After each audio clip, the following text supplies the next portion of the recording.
This video shows how to safely remove a MacBook Pro hard drive.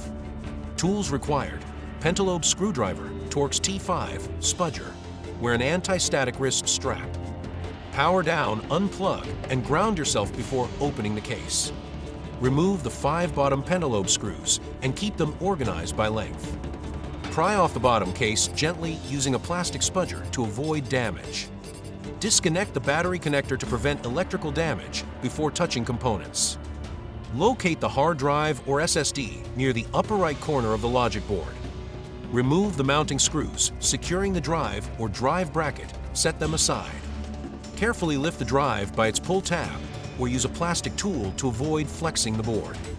If present, disconnect the SATA cable or blade connector with a straight, gentle pull.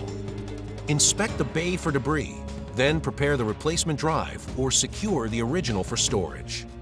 Checklist: power off, ground yourself, remove screws, disconnect battery, wipe data and recycle at an e-waste facility.